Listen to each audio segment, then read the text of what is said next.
As the colonial era drew to a close, the Soviet Union believed the world would turn to socialism and preached that message in its propaganda. The United States was concerned. The feeling was very strong in Washington that the Soviets were pursuing a policy of expansion into the Third World. And our objective was to prevent that.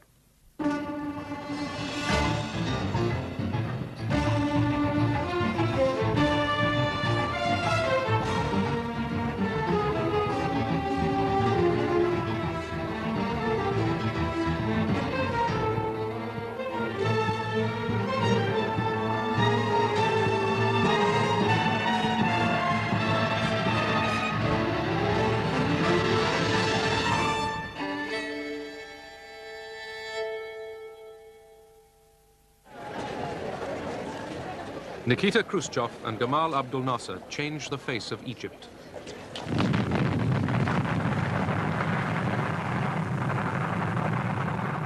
After the West had refused a loan for a dam across the Nile, the Soviet Union took over. The emerging nations used the Cold War to get money and arms.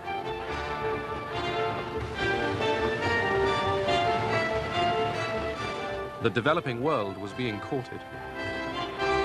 В Европе уже границы закоченели, они были забетонированы. In Europe, the borders were set in stone, and there was no opportunity of expansion there for either side. It would have started a new world war. Where could the hunting take place? To be rather crude, in those areas where there was still prey. That was the Third World. And each side tried not to miss a chance. Старалась не упустить случай. In the Horn of Africa, the Soviet Union backed two rival and opposed regimes. For America, this was evidence of Soviet expansion. In Angola, thousands of Cubans poured in to fight South African troops backed by the United States.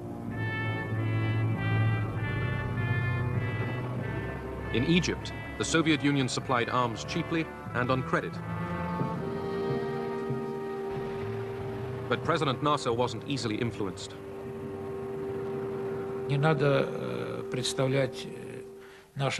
One shouldn't think of our relations with Nasser as the relations of master and servant. Nasser always pursued his own policy.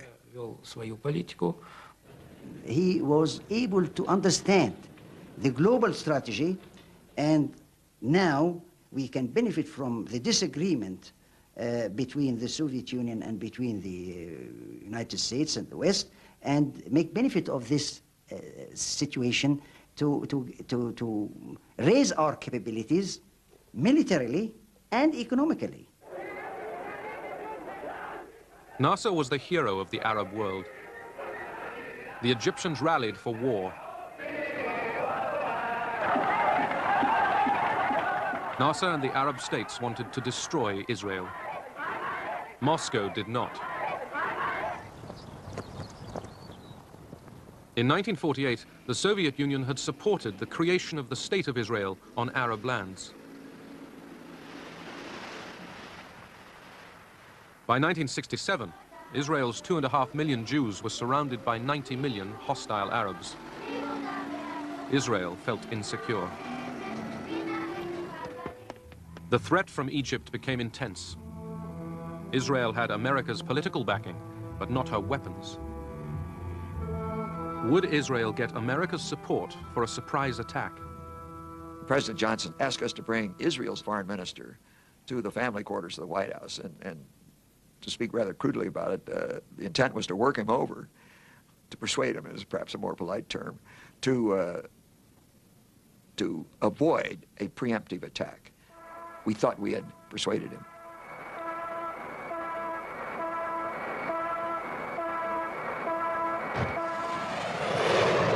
Israel struck first. In less than 3 hours, 90% of the Egyptian Air Force was destroyed on the ground.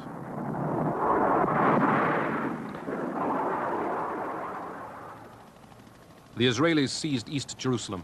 Jews were able to pray at the Wailing Wall again. The Israelis pressed on. Within 6 days, the armies of Egypt, Syria, and Jordan were routed. The map of the Middle East was transformed. Israel had trebled its size. In the contest between Russia and America, within the Cold War in the Middle East, Israel was an automatic ally of the West. Since the Six-Day War, this automatic ally became a strategic asset. America became Israel's principal source of arms. In the occupied territories, 1 million Arabs fell under Israeli rule. It was a devastating blow to Arab morale.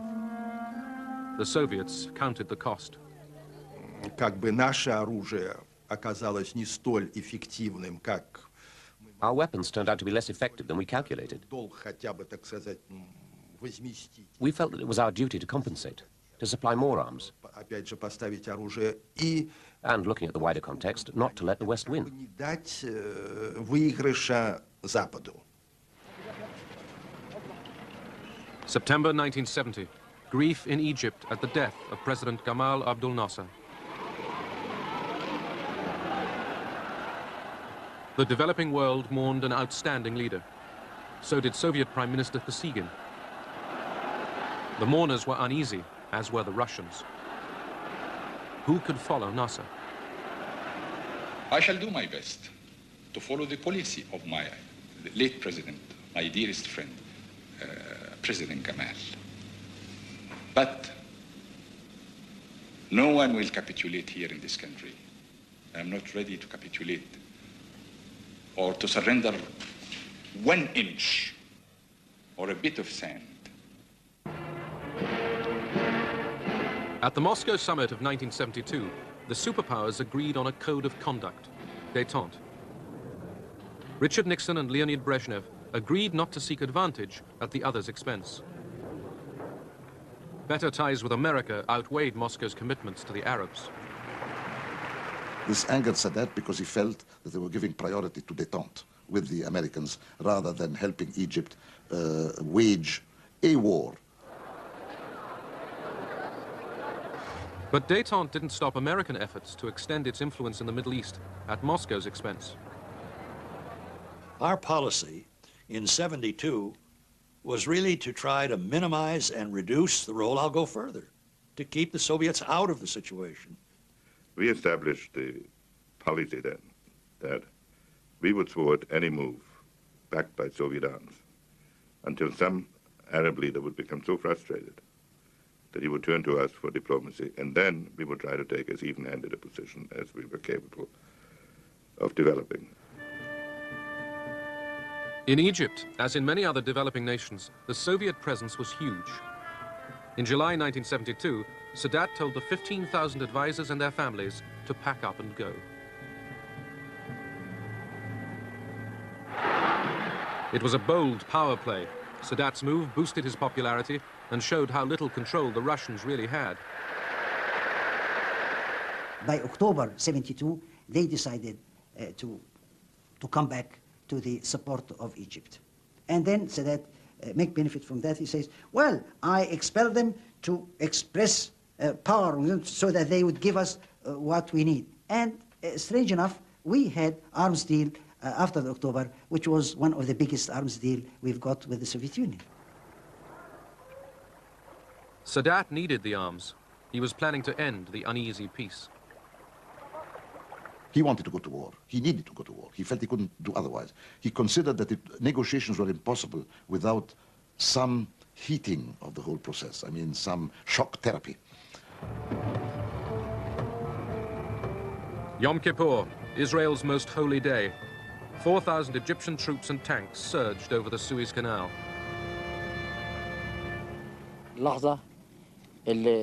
We'd been waiting for this moment for 5 years, the moment of crossing the canal.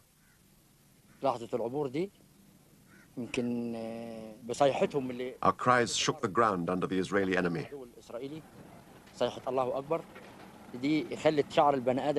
The cry of God is great made all our hair stand up on end.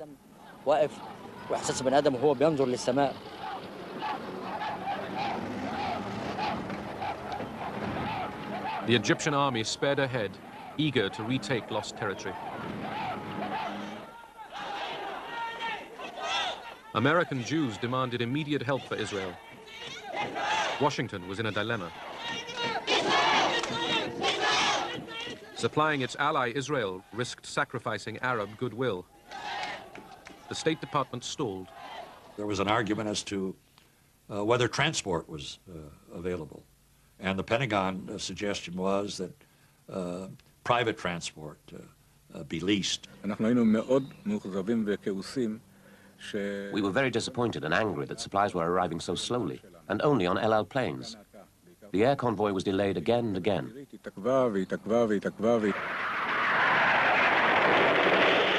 The Egyptians kept up their attack. The United States began to understand that we were in a serious situation when we suddenly changed our tune from this very blithe, typically Israeli self-confidence to a report that as a result of what happened, we were losing our lifeblood.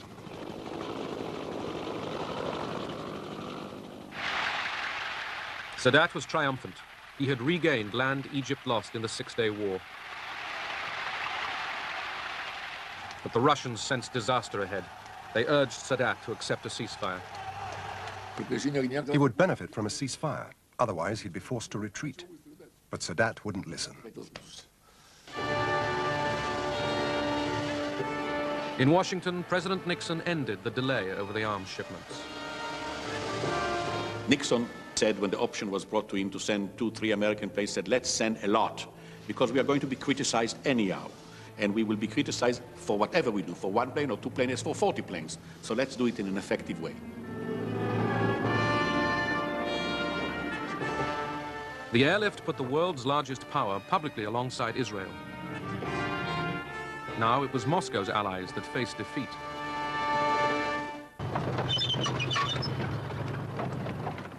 Now the Israelis crossed the Suez Canal into Egypt.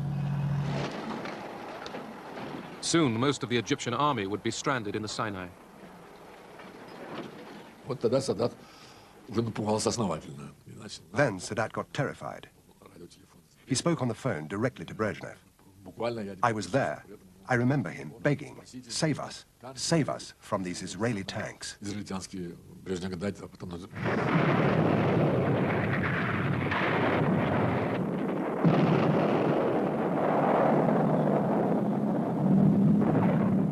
Cut off in the desert, the Egyptians faced defeat. Moscow called for a ceasefire. They realized that the greater the military victory on the part of the Israelis, the greater defeat of Soviet supply, and a general weakening of the Soviet position in the entire region.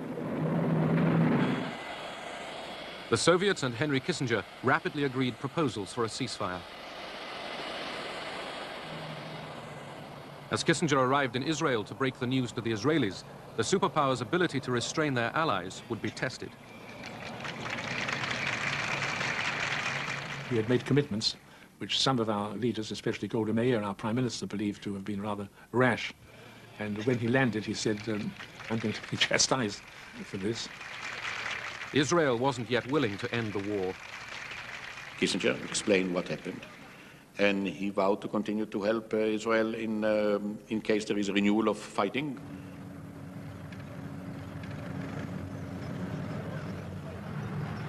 With America's connivance, Israel stepped up its onslaught. The Soviets were outraged. Brezhnev wrote a letter to Nixon saying, how is it when we've agreed to act jointly that the Israelis are continuing to advance? It is undermining all our attempts to make peace. We suggested that both the Americans and the Soviets send troops to the Middle East to make Israel accept the ceasefire. But there was also a sentence that said, if you won't do it, we will have to consider unilateral action. The Soviet leaders had every reason to look at this as if there had been some sort of a plot. And they reacted very violently, and they sent us an extremely tough note saying that they wanted joint American-Soviet intervention, and if not, they would act unilaterally. Kissinger deliberately upped the ante. Determined to forestall any Soviet intervention in the Middle East, he placed American nuclear forces on heightened alert. The basic purpose was to generate a lot of traffic that the Soviet Union would pick up before they received our reply to know that this was getting serious. Moscow didn't react to the alert. They had already abandoned the idea of unilaterally sending troops. That was clearly a political victory for the United States, a major political victory that had repercussions in a Cold War far beyond the Middle East. Under American pressure, Israel allowed food and water to reach the trapped Egyptian army. Kissinger wanted Egypt defeated, but not destroyed.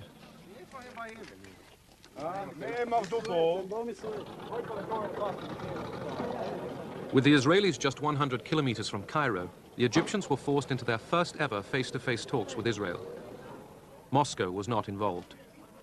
The Egyptians saw that the vehicle for getting on with what subsequently became disengagement agreements between Egypt and Israel, that it was the United States that carried all the cards.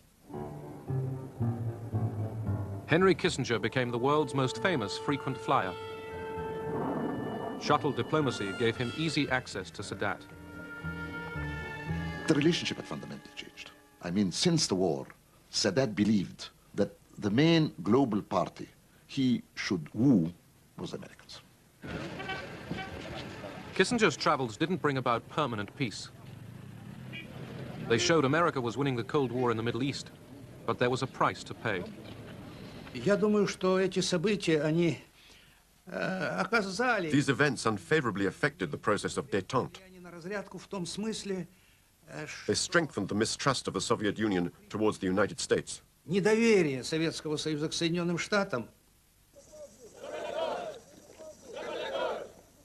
Africa, 1975. The last colonial empire was dying, and the people of Angola reached for freedom. Fresh hunting grounds for the Cold War superpowers. As Portuguese troops pulled out of Angola, three groups jostled for power. America's fears were aroused. When Bill Colby, the CIA director, went to brief the National Security Council in the White House the first time on this, his briefing was literally, gentlemen, this is a map of Africa, and here is Angola. Now, in Angola, we have three factions. There's the MPLA, they're the bad guys. The FNLA, they're the good guys. And there's UNITA and Jonas Savimbi we don't know too well. And that was to get the National Security Council involved in this thing. The Popular Movement for the Liberation of Angola, the MPLA, the largest group, was left-wing. Based in and around the capital, Luanda, its multi-ethnic membership was led by Agostinho Neto and Lucio Lara. In the 1960s, it had received training from Cuba and arms from Moscow. The National Front for the Liberation of Angola, the FNLA, operated largely in the north of the country. Its leader, Holden Roberto, a strident anti-communist, had close links with neighboring Zaire, which supplied him with outdated American arms.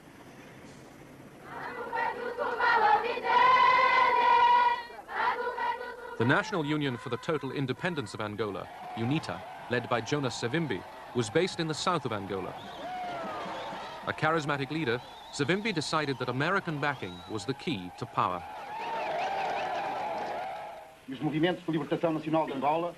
At Alvor in Portugal, the three rival groups got together.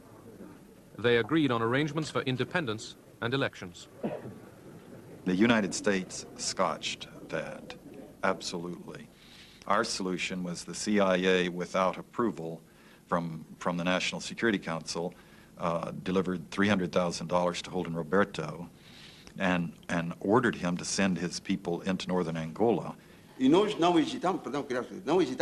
weren't worried about receiving American aid. We knew that the Soviet Union was supporting the MPLA, and we had no possibility of countering that. Secretly channeled through Zaire, American money helped pay for Roberto's war on the MPLA. His side was always the bloodiest, the most violent. They went down and promptly killed 15 MPLA political activists. And from that time on, it was all cast, you know, the fate of Angola was cast, it was written in blood.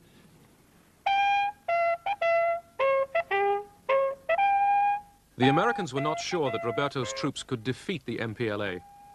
The Central Intelligence Agency sent John Stockwell to investigate. Roberto said he had 30,000. I had trouble counting 30. Badly armed, disorganized, kind of rebel kind of troops. And he was a cocktail party cowboy. He'd spent his whole career politicking in Kinshasa. He knew nothing of military operations or logistics or organization. Then Stockwell went south to UNITA's headquarters.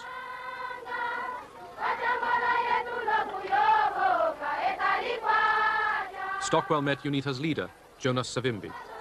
I found a different kind of revolutionary. He'd spent the entire time inside Angola, 20 years. He had led the guerrilla fighting himself. Whatever the consequences, whatever the results, we will continue to fight because we don't want to be slaves of Russia in Angola, in our own country. America was now backing 2 of the 3 independence movements.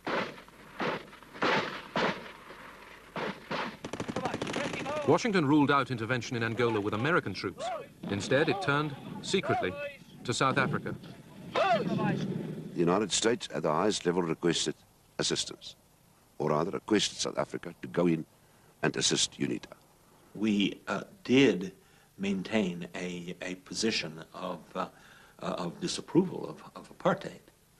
But on the other hand, the South African government was extremely powerful. Suid-Afrika was in 'n posisie van isolasie. South Africa was isolated. Although it was done secretly, it was good for South Africa to be cooperating with a big force like the USA, even though it was clandestine. There were many people in policy-making positions in the Department of State who were essentially willing to have a funny, ambiguous relationship with South Africa.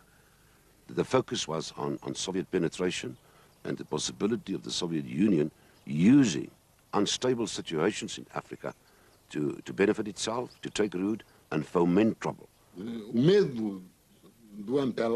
They were afraid of the MPLA. They called us communists. The South Africans were terrified of the MPLA. They didn't have that terror of the FNLA or UNITA. They were allies. They didn't like the MPLA because the MPLA declared itself against apartheid.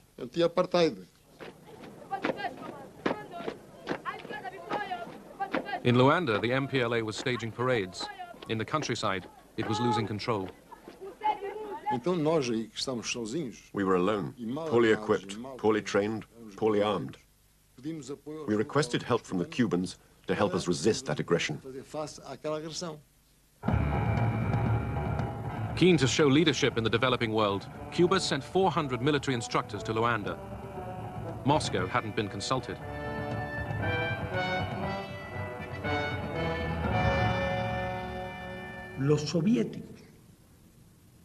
The Soviets knew absolutely nothing about it. We took the decision because of our long-standing relations over many years with NATO and with the independence movement in Angola. We're very unhappy. I mean, obviously, we had no desire to see Fidel Castro extend his influence in the African continent. Our government in Washington perceived Fidel Castro as a Soviet proxy. We thought, with respect to Angola, that if the Soviet Union could intervene at such distances from areas that were far from the traditional Russian security concerns, and when Cuban forces could be introduced to distant trouble spots, and if the West could not find a counter to that then the whole international system could be destabilized. It was a question of globalizing our struggle vis-à-vis the globalized pressures and harassment of the US. In this respect, it did not coincide with the Soviet viewpoint. We acted, but without their cooperation. Quite the opposite. There were criticisms. So? North of Luanda, Holden Roberto's FNLA troops were heading for the capital. They wanted to seize it before Angola's Independence Day. They had high hopes of success. We actually had a celebration party in the CI headquarters in Washington. We expected the news by the end of the day that we would have captured Luanda. Led by Cubans, the MPLA troops halted Roberto's advance.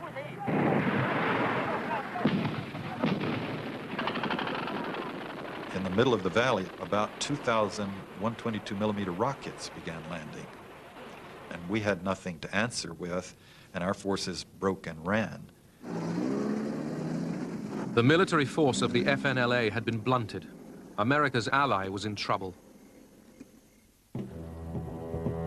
A bigger challenge now faced the MPLA. In October 1975, South African troops had invaded Angola. From their bases in Namibia, they had joined forces with UNITA. We advanced approximately, I think, something like 80 kilometers a day. By this time, our troops were getting good. I mean, they were really getting on with it now. They were out of those vehicles and into assault formations, which shoot the hell out of these people, you see, and then they would back up and move because they didn't expect us. The South Africans were helping UNITA, and Zaire was supporting the FNLA. So it was only fair that the MPLA asked the Cubans to come and support us in the struggle against the invasions.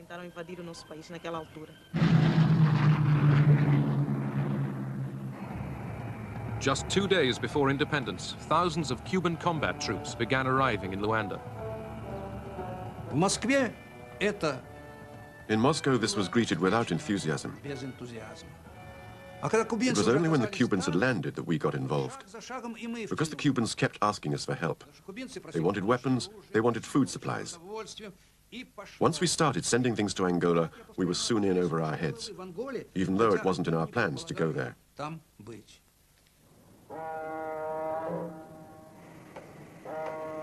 Moscow began shipping hundreds of tons of arms, tanks and missiles direct to Luanda.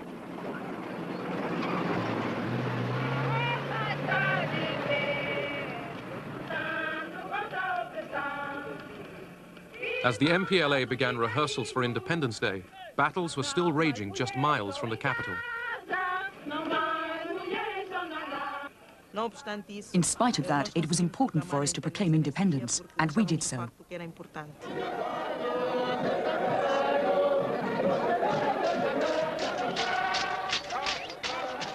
The MPLA celebrated Angola's independence in Luanda. Its enemies had failed to take the capital. The 11th of November 1975 was the hardest day in my life. I remembered the 14 years I'd been fighting. I remembered the dead, all those who had made sacrifices.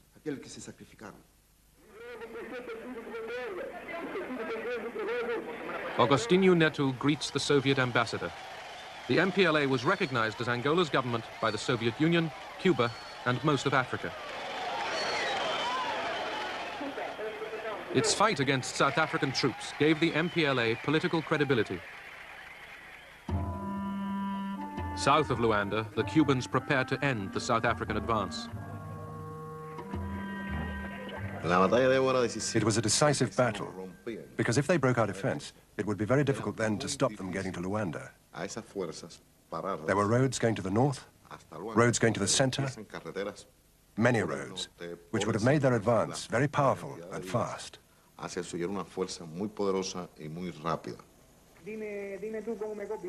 The Cubans were ready, waiting.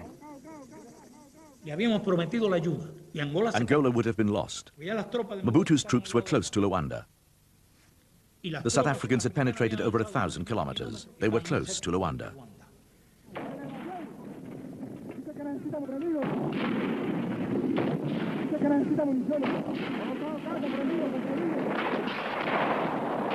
The Cuban and MPLA forces outgunned the South Africans. They were shot away badly. I just saw these lorries with blood dripping out of it. It wasn't very nice. And then to go and investigate, and for the first time to see they're actually your own troops. It wasn't very nice at all. They left everything on the field. Men, vehicles, weapons. It was a great victory over the South Africans. South African and American hopes of a quick victory over the MPLA were crushed. Washington was running out of options. Right after Vietnam, the American people in no way, and the Congress and the media, would put up with the U.S. putting its forces in to control the outcome of a country that none of the American people were interested in. The administration fell back on the CIA. It secretly provided money for Roberto and Savimbi to recruit mercenaries from Africa, America, and Europe.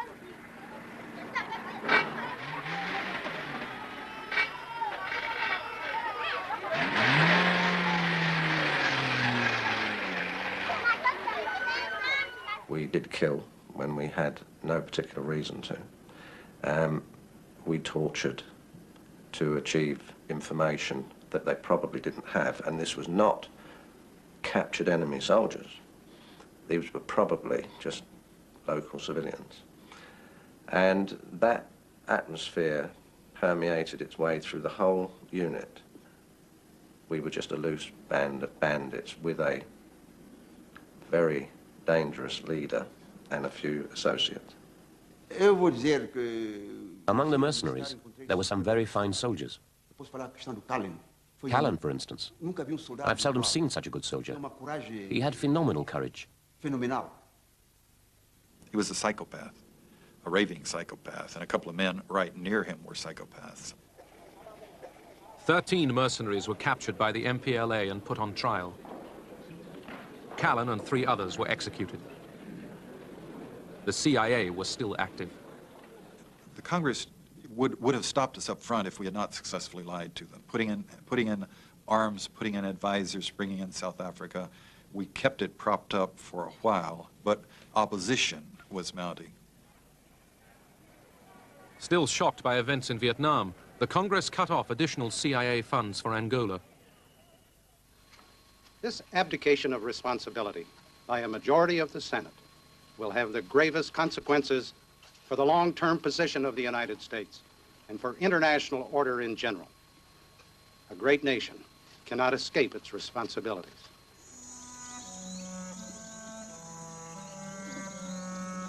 In Angola, America hoped for victory. Instead, hatreds were inflamed.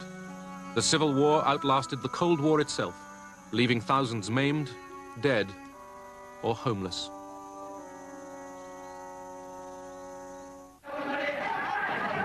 In 1977, the great powers' attention shifted to the Horn of Africa. As regimes changed, so did alliances. The Soviet Union and the United States switched sides easily.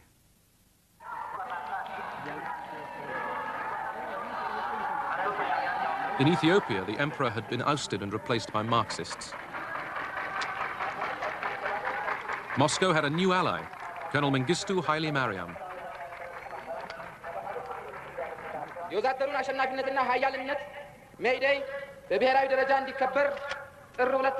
When the Soviets moved into Ethiopia to assist the communist dictator there, Haile Mariam Mengistu, I thought that this was a threat to the stability of Africa.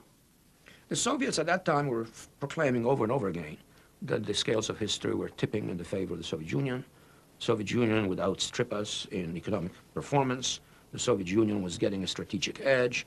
The Soviet Union was riding the crest of the so-called national liberation struggles. The new regime in Ethiopia turned against America.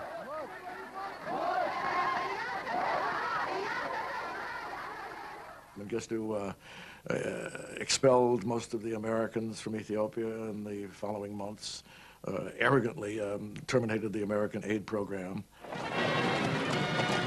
Neighboring Somalia had been a Soviet ally for years.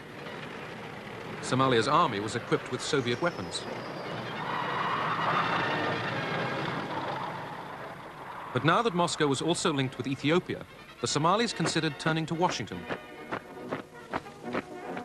They had very little chance of getting American full support. But they knew that if they tried to present themselves as anti-Soviet, they would improve their chances. The Somalis turned against the advice of their Soviet ally and prepared for war with Ethiopia. But President Carter turned down their appeal for American arms. I thought that that Somalia should not be permitted to succeed in trying to take Ethiopian territory, and I refused to give the Somali government any weapons. Nevertheless, in July 1977, the Somalis seized large tracts of the Ogaden Desert. The Soviets tried to stop the advance through diplomacy. Gromyko suggested joint mediation with the Americans. But Brzezinski rejected that, saying it would have legitimized the Soviet presence in the Horn of Africa. Brzezinski felt that the American presence was legitimate everywhere, but the Soviet presence wasn't.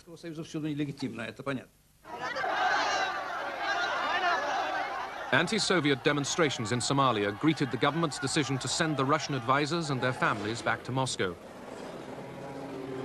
All Soviet support was now switched to Ethiopia.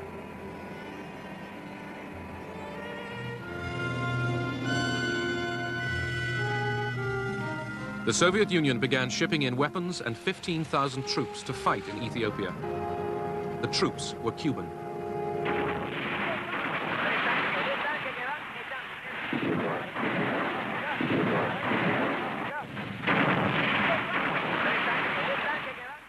It was the only operation we conducted in full agreement with the Soviets. No such cooperation took place even in Latin America. Quite the opposite.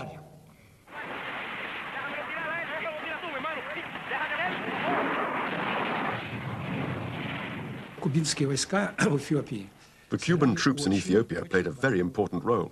The Ethiopians couldn't have provided the military organization to destroy the Somali troops in such a short period of time, even with our help.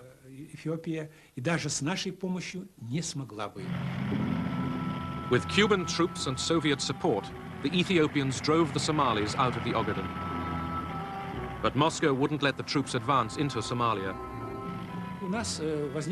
Among the Soviet military, we thought about occupying Somalia. But the Soviet government was right not to allow this, because it would have made our relations with countries like the United States of America, Great Britain, and others more difficult. Mengistu Haile Mariam basked in glory. The Cubans and Soviets had saved his regime.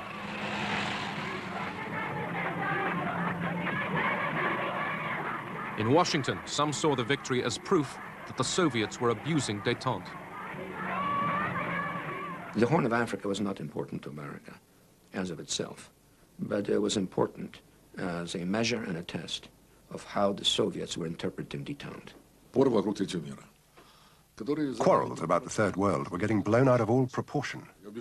These disputes about Africa, Angola, Ethiopia, and Somalia, none of them were worth it. 20 years later, no one even remembers who was doing what.